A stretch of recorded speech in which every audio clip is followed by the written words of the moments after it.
nome do Pai, e do Filho e do Espírito Santo. Amém. Louvado seja o nosso Senhor Jesus Cristo, para sempre seja louvado. Querido irmão, querida irmã, nos encontramos hoje para partilhar uma reflexão a respeito das leituras desse 30º domingo do tempo comum. E aqui no Evangelho de São Mateus, no capítulo 22, o Senhor é questionado a respeito de qual é o maior mandamento da lei, responde: amarás o Senhor teu Deus de todo o teu coração, de toda a tua alma e todo o teu entendimento. Esse é o maior e o primeiro mandamento. E o segundo é semelhante a esse: amarás ao teu próximo como a ti mesmo. Temos, portanto, uma compreensão bastante profunda. Não é um resumo, uma diminuição dos 10 mandamentos. Pelo contrário, é uma forma de compreender toda a dinâmica e a humanidade presente nos 10 mandamentos. Os 10 mandamentos não são para nos proibir o prazer de viver, de dificultar o prazer de viver. Muito pelo contrário, nos orientam o bem viver, o reto viver, segundo aquele que nos criou. Portanto, podemos nos perguntar: quem pode ser feliz mentindo? Quem pode fazer alguém feliz matando? Quem pode ser feliz adulterando, cobiçando, invejando as coisas alheias? Quem pode ser feliz se não é capaz de acolher o seu pai e sua mãe como eles são e honrar os valores recebidos do seu pai e sua mãe?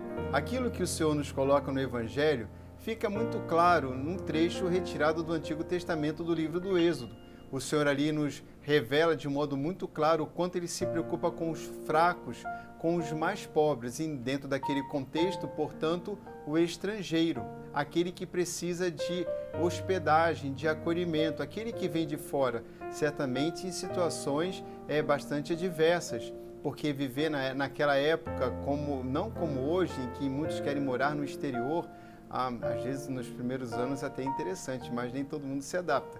Enfim, naquela época era muito difícil você ir para um outro povo, porque não era apenas uma questão de língua, mas era uma questão de cultura, inclusive de religião, que deveria ser abraçado. E o Senhor diz: se deve acolher e tratar bem o estrangeiro, não maltratá-lo. Da mesma forma, dispensar todo o cuidado aos desamparados. No caso, cita no Antigo Testamento o órfão e a viúva.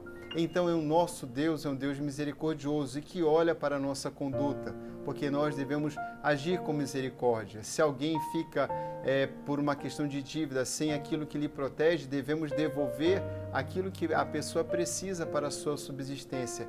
Devemos cuidar uns dos outros, da mesma forma como o Senhor, na sua misericórdia, também cuida de nós. Devemos ser, portanto, misericórdia para com os mais fracos, porque o Senhor nos agracia com a sua presença e com os dons que nos permite viver, adquirir e ter e administrar, sobretudo para poder fazer o bem a todos aqueles que precisam.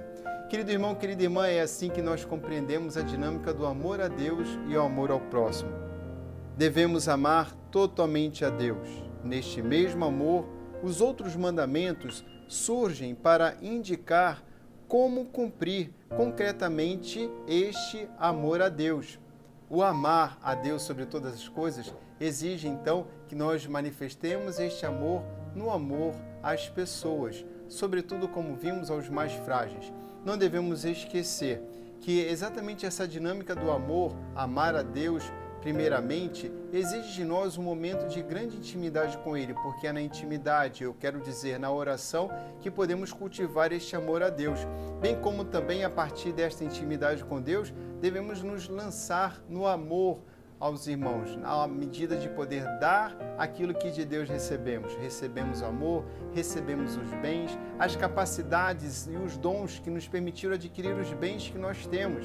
E assim, a partir de Deus, da consciência do chamamento divino, a vivermos o amor, devemos amar as pessoas.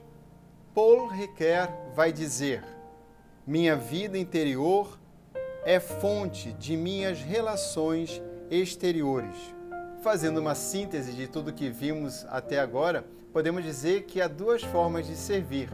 Servir a Deus, servindo ao homem, numa vida mais ativa, numa proposta de intervenção mais direta, intensa e contínua na sociedade, e a outra forma de servir, que é servir ao homem, servindo primeiramente a Deus. Isso numa dinâmica mais contemplativa de oração.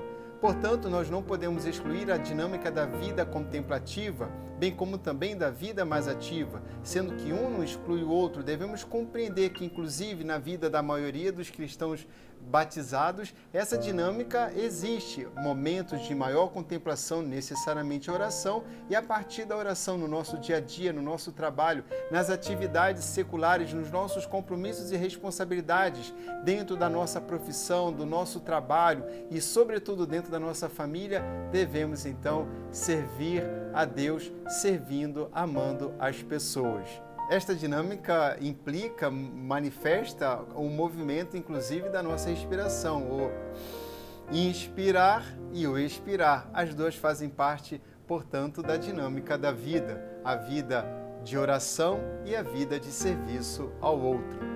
Concluímos a nossa reflexão sobre o amor a Deus e o amor ao próximo, esse mandamento que o Senhor nos dá e que deve mover o nosso coração, impulsionar o coração pelo poder do Espírito Santo, olhando para a comunidade dos Tessalonicenses, de tal forma que viviam intensamente os dois mandamentos. E o que nós encontramos a partir das palavras de São Paulo na comunidade dos Tessalonicenses? Vemos que esta comunidade, primeiramente, ela nos mostra como acolher a palavra de Deus, acolher com todo o coração e imitar o Senhor, a exemplo de Paulo e todos os evangelizadores. Segundo, esta comunidade nos mostra que nós devemos nos converter de toda a idolatria, de todas as adorações, inclusive tão fáceis neste mundo que vivemos, e sobretudo a adoração das coisas e de pessoas. E devemos então servir de todo o coração o Senhor. E por terceiro, vivemos ativamente a nossa fé, esperando a volta do Senhor. É assim que acolhendo, é assim que nos convertendo e é assim que, esperando o Senhor, podemos revelar ao mundo a sua presença maravilhosa, uma presença que revela que nós o amamos com todo o nosso ser e que, o amando, não podemos deixar de amar todos os seres humanos, a começar dos mais próximos até aqueles que não acreditam em Deus. E assim sermos esta força transformadora por meio do amor que é o próprio Espírito no mundo no qual vivemos, esperando a vinda do Senhor. O Senhor esteja convosco. Abençoe-vos o Deus Todo-Poderoso, Pai, Filho e Espírito Santo. Amém. Eu vos amo, ó Senhor. Sois minha força e salvação.